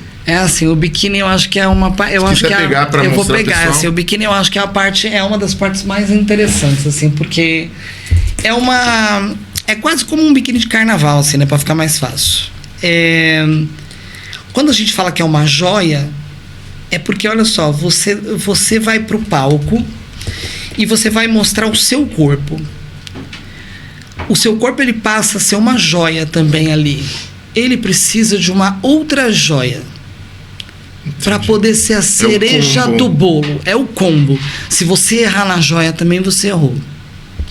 Por exemplo, tem mulheres... O biquíni branco, por exemplo, é uma coisa que você raramente vai ver. Branco, prata, preto. Porque não pode. Você vê que todos os biquínis que eu trouxe... O preto com marrom... O preto com só se for um pretinho, o pretinho no fundo, mas ele não pode ser preto. Entendi. Ele não pode ser branco. A primeira coisa que eu queria era um biquíni branco. Eu falei, nossa, loira, bronzeado de branco vai ser lindo. Olha, não é. O biquíni, ele não pode chamar mais atenção do que você. Você pega um negócio desse assim e você fala, nossa, isso daí me chamou mais atenção. Não é isso. Ele não pode destacar mais do que o seu corpo. Ele tem que ser um conjunto. Já que a gente falou muito em comida, seria o tempero. Isso. É o sal. Se tá pouco é ruim, se passou estraga. Isso aí. Tem que ser legal. É o pontinho. O legal da joia é que assim, você não pode repetir ela porque você fica marcada. Tá. Por exemplo, a wellness, que é uma categoria muito conhecida hoje, né? Que eu acho que é a categoria chefe. A grande maioria usa vermelho. Tá. Eu não sei por que cargas d'água, mas elas é uma referência. Todas as campeãs estão de vermelho. Todas elas sempre estão de vermelho. Eu, por exemplo, eu competi em Indaiatuba com esse de vermelho, que eu acho que é essa que tá aqui. Eu ganhei, mas se você perguntar assim pra mim, você gosta do biquíni vermelho? Não. Eu não sei explicar, assim, não é a minha praia. Entendi. Não voltaria, eu talvez com outro tom de vermelho, sem o prata até pode ser, mas não faria. Loira, por exemplo, as loiras a gente combina muito com azul, com verde, com lilás, que foi o meu primeiro biquíni, é um lilás degradê, é a coisa mais linda do mundo. E aqui no Brasil você tem algumas pessoas que fazem, né? Esse biquíni foi feito pela Glow Biquínis. Uma pessoa muito especial que me aceitou assim, e que é muito difícil você montar a joia, porque tudo tem tem o tamanho disso, tem o tecido, aí tem o miolo, personalizado, tem, né? Tem o miolo, o vermelho, tem a parte do miolo. Aí, por exemplo, esse eu acho que esse daqui é até igual a esse, são iguais. Olha a coincidência, são iguais. Eu trouxe um igual, mas os outros que eu tenho não são assim. Um é todo solto, o outro... São muitas. Você fica totalmente perdido. Você não sabe o que fazer, sabe? Como fazer. Por exemplo, esses biquínis, como eu sou figure, eles não têm a parte de trás, tá vendo? Porque a parte de trás é linkada na calcinha. Então é a calcinha que faz a parte de trás, né? E nesse caso do vermelho, né? Esse. No caso do verde, que é esse que tá aqui, já é o contrário, tá vendo, ó? O biquíni já tem a lateral. Ele já vai até lá embaixo para ligar na calcinha, na parte de trás da calcinha, que tem 2 ajustes. Para você colocar num ajuste que melhor te adapta. Esse, por exemplo, para mim da Glow é o melhor, porque ele tem até o silicone dentro que segura a alça. Porque a gente, conforme você pintou o corpo, você põe o biquíni. Cara, ele não pode, se você ficar tirando, pondo, ele vai começando a manchar. Tira tinta. Então ele prendeu ali e ali foi, entendeu? Isso daqui tem um custo alto. Você percebe, isso aqui é feito à mão, né? O que seria um custo alto? Cara, R$1.000 mínimo. R$1.000? Mínimo. Nossa. Se eu colocar mais algumas coisas aqui, uns 1.300, 1.400, brincando assim, ó, fazendo assim, tuf, brincando. E detalhe, no meu caso, que sou figure, que tenho muito busto, por exemplo, você vende esse biquíni pra quem mesmo? Pra ninguém. Entendi. Então ele é único, ele tá com você. Ele vai ficar aqui com você, que nem a sua esposa perguntou pra mim, falou, mas eu não venderia. Eu falei, pô, cara, você vende, tem um outro que você não gosta, você vende. Você vende pra você poder fazer um novo biquíni. Entendi. Entende? E aí você tem aqueles que são os favoritos, que nem eu não venderia meu primeiro biquíni de jeito nenhum.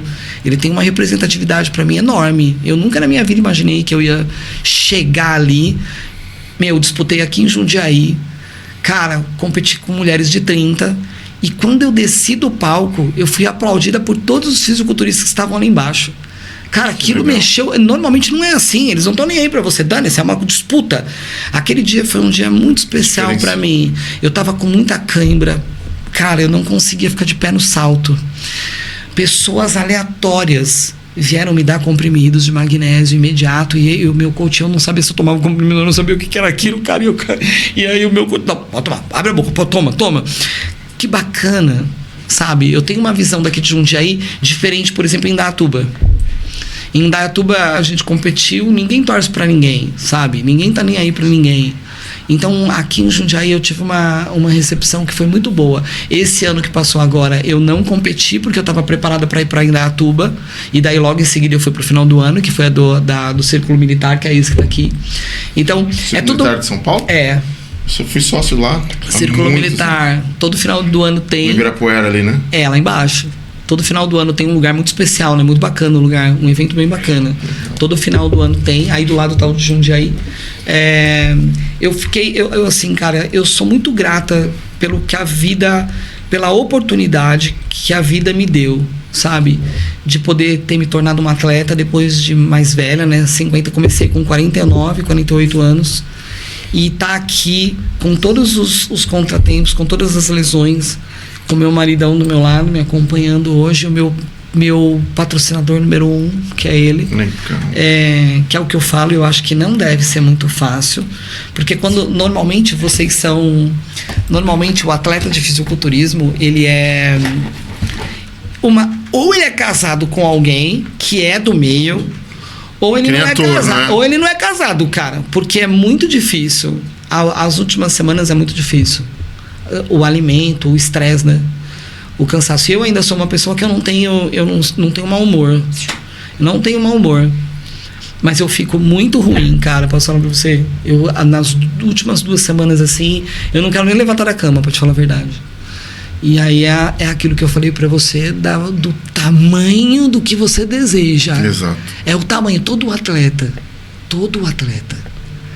se ele não focar naquilo que ele quer, você vai vacilar, você vai sair fora com certeza. Porque tudo que tem são pessoas que olham assim pra você, ó. As pessoas não te chamam mais pra ir comer porque elas acham que você não vai comer nada. Tudo bem. ET, né? Outro mundo. Você pode comer, mas eu não posso levar minha marmita. Se eu levar minha marmita, eu sou um ET porque eu tô comendo a minha marmita. Mas eu não tô sentado aqui com você, eu não tô dando risada. Você não pode beber. Então, lógico, a gente já não bebe mesmo. As pessoas não te chamam, você não bebe. Eu nunca bebi também. Cara, nunca deixei de ir em festa. E eu sempre fui um motorista de toda vez, não era o da vez. E daí você precisa daquilo pra você. Aí eu olho pra pessoa e falo, olha, já fui uma madrugada, tá? Eu tô dizendo pra você que você não precisa disso. Eu tô dizendo pra você. Você não precisa. Só que daí, aí tem aquelas pessoas as pessoas que ficam assim, por exemplo, eu ganhei um chocolate. Fazia 3 semanas, eu acho, não foi? Eu ganhei. E aí eu olhei pra pessoa assim e falei, nossa, que momento incrível que você tinha pra me dar essa barra de chocolate, né? Eu ganhei um Toblerone desse tamanho, daquela barra ainda gigante. É muito bom. É uma delícia, mas 3 semanas da sua competição? Sacanagem. Então tem muito isso, sabe? Como com o meu amor também aconteceu uma vez que ele foi lutar, ele tava, cara, 2 semanas pra luta. E aí a minha irmã foi lá e fez uma festa lá no Veloso, em São Paulo. Cara, a melhor coxinha do Brasil, como você não vai comer? Ele ficou sentado lá tomando água. Quando a gente saiu, ele olhou pra mim e falou assim, mano, eu vou encostar aqui no McDonald's, tal. Eu olhei assim pra ele, você vai encostar no McDonald's? Na minha cabeça, né? Eu falei, nossa, ele não comeu até agora. Ele comprou um hambúrguer. Não foi cheeseburger, não. Foi um hambúrguer. Ele pegou o negócio e enfiou o negócio todo dentro da boca. Tá, beleza, vambora. Isso acontece muito. Só que as pessoas, elas não diferenciam, né? Elas Sim. acham que elas ficam te provocando, parece que te incitando, sabe? Exato. Não vem cá, não, vamos ver se vai. Vai comer, quer ver? Vai pegar, vai comer. 1 semana antes da competição, um pote de Nutella de 3 quilos. Os meus amigos, gente fina, só gente fina. Ó, só gente fina, assim, eu falo cedo. Vocês me aguardem. E esse ano, no final do ano, cara, eu quero ir pro Chile de qualquer jeito. Já então, foi. são 3 competições, aquilo que eu te falei, eu não sei quais são. Muito que provavelmente eu vá pra Indaiatuba novamente, porque Jundiaí é em setembro. Aí é muito antes.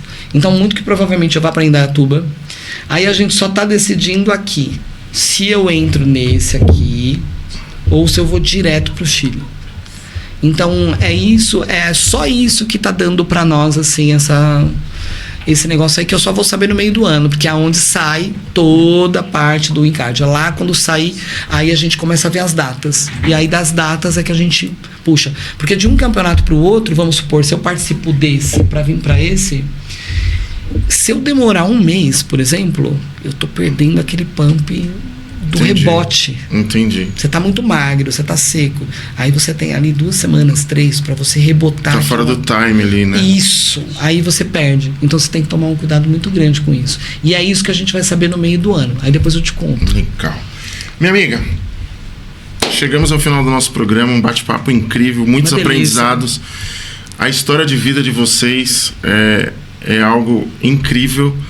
Quebrando um protocolo, meu irmão, eu sou muito mais fã de você hoje. Eu já era, pela história toda que a gente fez no último podcast. E eu falei, se o YouTube cair... Não vou. Eu falo no bastidor. Você é F, irmão. Você é F. Ele é. Incrível. Queria que você deixasse suas considerações finais, deixasse seus contatos, da academia principalmente. Tá.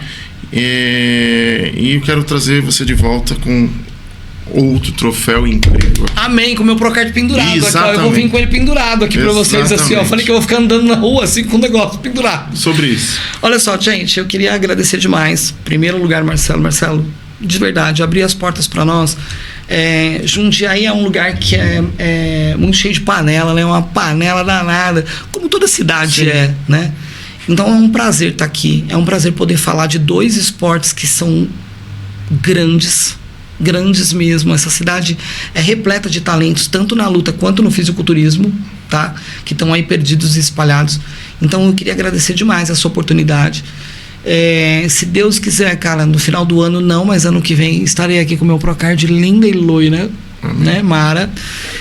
Eu queria agradecer principalmente as pessoas que me ajudam, porque é muito difícil, mas eu tenho alguns parceiros pessoais. Tenho pessoas que querem que falem o nome, tem pessoas que não querem, não aceitam que falem o nome de jeito nenhum. Mas eu tenho algumas pessoas que são muito importantes para mim. Eu tenho a minha patrocinadora de arroz, que é a Raquel Formigoni. Eu tenho meu patrocinador de ovo, que é o Isdael. Porque eu tenho que falar, entende? Pode falar, o espaço é seu. Porque, cara, eu como, mano, um saco de arroz daquele, sabe, um fardo. Então, você imagina que na conta é complicado, né? Gente, são tantas pessoas. Eu tenho a Thaís, que é eu vou ter que pegar meu celular, eu acho que pra pegar os nomes, que agora tá me ajudando com o Whey. Todo mês ela me dá o Whey. Eu vou pegar o telefone pra falar o seu nome, peraí. Olha lá. Oi? Não, é a Thaís, só que eu não sei o nome da empresa. Pode pegar, tá? Que pode tudo. Então, a Thaís, de verdade, você viu que todo o meu produto chegou, né? E a minha felicidade danada. Eu ainda brinquei com ela. E ela, a Thaís, na verdade, ela tem um aluno, o filho dela, faz aula kids com a gente. E aí ele já faz aula kids há um ano. E aí eu cheguei um dia e ela tava ali e a gente começou a conversar. Ela, nossa, como você tá linda de novo. E tal, não sei o quê. Daí a gente começou a conversar aleatoriamente. E ela me perguntou dos patrocínios. E eu falei pra ela, nossa, tá, a coisa mais difícil do mundo é o patrocínio. É conseguir patrocínio, é muito difícil e tal. E aí ela olhou pra mim e ela falou assim, ela jura, mas você tá tão linda, o corpo tá tão lindo, como assim é difícil? Eu falei, é difícil porque as pessoas não acreditam em você. Elas acham que você vai abandonar, que a sua idade não é e que você vai ser igual a tantos outros. E, na verdade, as pessoas elas só não acreditam no tamanho do seu sonho. Sim. E é isso que acontece. Olha só pra mim agora que maravilha. Onde que tá isso, meu Deus do céu? Tá na camiseta. Assim, eu mandei logo no e-mail. Vambora. Olha só, Tatá, você já sabe que é você. Eu vou falar o dia pra você assistir o podcast, você sabe. Então ela me ajuda com Whey. Eu tenho a JS Bucais, que é os bucais, né, da luta, mas que o Anthony, cara, é um cara sensacional comigo e ele me ajuda muito. Eu tenho a Academia Biotech, que eu treino ali há muitos anos e já desde o começo eu tô ali. Foi ali que eu comecei com tudo isso, né?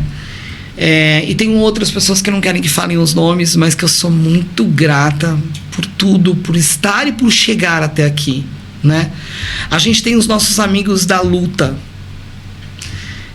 os nossos patrocinadores da luta, cara, que esses sim, são os caras que pagam as inscrições dos meninos quando falta uma condução de um, quando falta a academia de outro, né? Que nem agora eu tenho um outro menino que tá entrando, que eu falei pra ele que ele, na verdade, ele já tá com a gente há algum tempo, mas ele não consegue vir todos os dias, porque ele gasta R$300 de condução. Então agora eu vou buscar um outro patrocinador pra ele.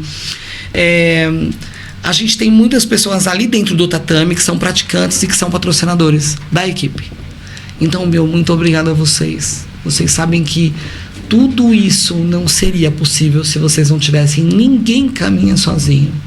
A gente tem Deus ao nosso lado e sempre tem que ter um parceiro. E vocês fazem tudo isso andar.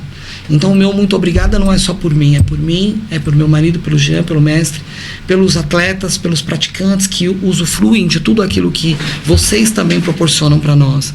Então, o meu muito obrigado é como um contexto geral a todos vocês que fazem essa jornada cada vez melhor, tá? E se eu esqueci de alguém, que eu esqueci com certeza eu esqueci, porque vocês sabem que eu não gosto muito disso, então tá tudo certo.